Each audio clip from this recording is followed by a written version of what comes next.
आज पूरी दुनिया का अजीब माहौल है। हर आदमी तरक्की की राह पे दौड़ रहा है।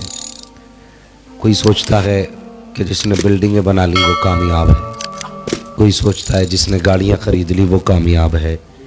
किसी की सोच अपनी ये है कि जिसने दुनिया में आकर के कोई डिग्री हासिल कर ली वो कामयाब है। कोई सोचता है कि जिसे चार लोग सलाम करने लगे वो कामयाब है। कोई सोचता है लोग जिसके नाम से डरने लगे वो कामयाब है। लेकिन इनमें से कोई भी कामयाब नहीं है। सबसे बड़ा कामयाब वो है जो कब्र में ईमान बचा के ले जाए। बेशक बेशक, वो सबसे बड़ा कामयाब है जो कब्र में ईमान बचा के ले जाए। और सबसे बड़ा काम है कब्र में ईमान बचा के लेके जाना। अल्लाह ताला हम सब को ईमान पर मौत नसीब फरमाए। कभी कभी कब्रिस्तान भी जाया करो। महफिलें मेले हम कोई जगह नहीं छोड़ते, सब में चले जाते हैं, लेकिन कभी कब्रिस्तान भी जाया करो और जाकर के कभी वो टूटी कब्रें देखा करो जिनकी लकड़ियां नज़र आती हैं। और वहाँ जाके आवाज़ दे के उन दफन होने वालों से पूछा करो, कब्रिस्तान आने वालों बताओ तुमने इस ज़मीन के अंदर की ज़िंदगी को कैसा पाया। कभी पूछ लिया करो। आज जो दुनिया में हम सितम कर रहे हैं, किसी के पास पावर है ना तो वो कमज़ोर को जीने नहीं दे रहा है, जिसके पास ताकत है वो गरीब का गला दबाने पे लगा है। वो यार ये 4 दिन की ज़िंदगी है, 4 दिन की ज़िंदगी है और ये जवानी तो बस लम्हों में गुजर जाएगी। जुल्म कितने दिन कर लेंगे हम, कब तक सता लेंगे हम। मेहरबानी करो कभी कब्रिस्तान जाके पूछा करो उस कब्रिस्तान में आने वालों, बताओ तुमने कब्रिस्तान की ज़मीन को कैसा पाया। यकीनन आवाज़ आएगी। हम दुनिया के अंदर समझते थे कि ज़्यादा पैसा कमा लेना ये काफ़ी है, ऊंची इमारतें बना लेना काफ़ी है। हमने सोचा था 4 लोग सलाम करने लगे, हम समझ गए थे ज़िंदगी भी कामयाब, मरना भी कामयाब।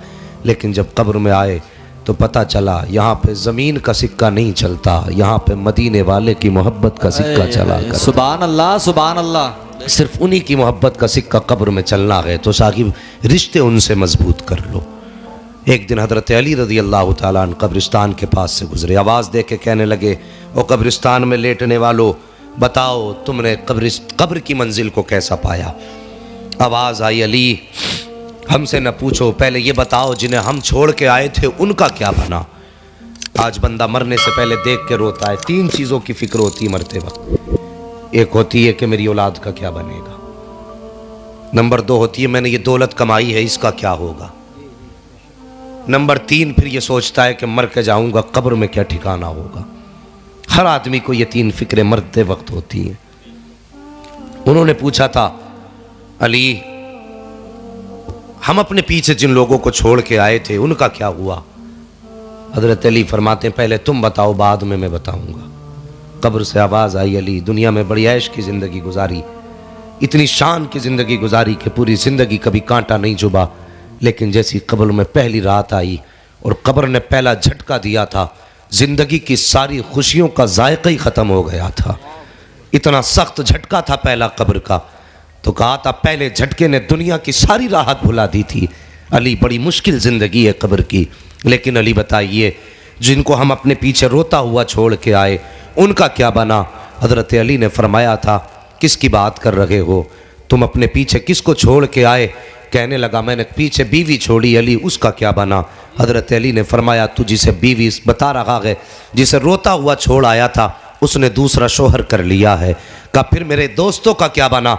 उसने कहा कि जिन्हें तू दोस्त कहता था, जो कहते थे तेरे बगैर सुबह नहीं होती, जो कहा करते थे तेरे बगैर 1 मिनट नहीं कटता, जो कहा करते थे तेरे बगैर ज़िंदगी कैसे गुजरेगी। का तुझे दफन हुए कुछ दिन गुजरे थे कि उन्होंने नए यार बना लिए, अब तेरी कमी भी उनकी ज़िंदगी में नहीं रह गई। उसने कहा इतनी जायदाद इकट्ठी करके आया था, उस जायदाद का क्या बना। तो हज़रत अली फरमाते हैं जो जायदाद तू छोड़ के आया था तेरी औलाद ने उस जायदाद की खातिर एक दूसरे का गिरेबान पकड़ा, एक दूसरे को ज़ख्मी किया। तेरी जायदाद तेरी औलाद ने बांटी। जिस मकान को तूने शौक़ से बनाया था बंटवारे के वक्त उसके तेरी औलाद ने टुकड़े टुकड़े करके रख दिए। और साहिब ये दुनिया है बड़ी बेवफा दुनिया है, ये कभी किसी की नहीं हुई है। हाँ अगर चाहते हो मरने के बाद भी दुनिया से फ़ायदा हासिल करो तो अपनी औलाद को कुरान पढ़ा के चले जाना। बेशक सुभान अल्लाह सुभान अल्लाह। अपनी औलाद को मुस्तफ़ा का दीन सिखा के चले जाना। और मैं तो अक्सर कहा करता हूँ साकिब छोटे छोटे बच्चों को, जो छोटे बच्चे आपके हैं कुरान की 2 आयतें सिखा दो। अगर वो भी सीखने की उम्र ना हो तो बच्चों को सिर्फ बिस्मिल्लाह सिखा दो। अपने बच्चों को इतना सिखा दो।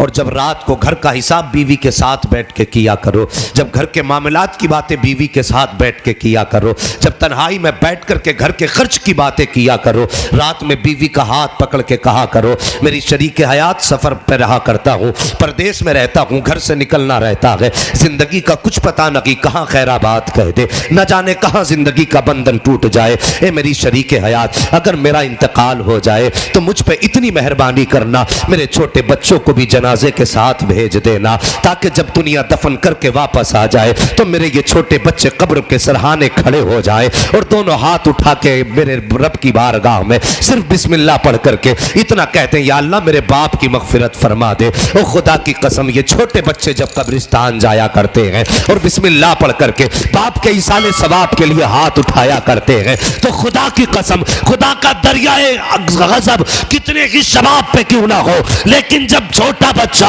हाथ उठा के बाप के लिए दुआए मगफिरत करता है तो रब का दरियाए करम जोश में आता है। रब फरमाता है, फरिश्तों अब इसकी कब्र में जन्नत की खिड़कियां खोल दो, अब इसके लिए जन्नती बिछोना बिछा दो, जन्नती लिबास पहना दो। फरिश्ते कहते हैं, परवरदिगार जब ये कब्र में आया था तो गुनाहों की गठरी लेकर के आया था, पाप ही पाप थे, मगर बता तो सही आखिर नतीजा क्या हुआ है, किस बुनियाद पर इतनी जल्दी जन्नत का फैसला हो रहा है। तो रब फरमाता है, ए फरिश्तों देखते नहीं हो, ये जमीन के अंदर गुनाहों की गठरी लेकर के आया है, लेकिन जमीन के बाहर एक 5 साल का बच्चा छोड़ के आया था, जो आज इसकी कब्र पे आकर के छोटे हाथ उठा के कहता है, या अल्लाह मेरे बाप की मगफिरत फरमा दे। ए फरिश्तों, मैं इसके बाप के गुनाहों को देखूं, ये इस छोटे बच्चे की दुआओं को देखूं, ये मुझे रहमान करके पुकारे, मैं इसके बाप को अजाब दूं, ये मेरी गैरत को गवारा नहीं है।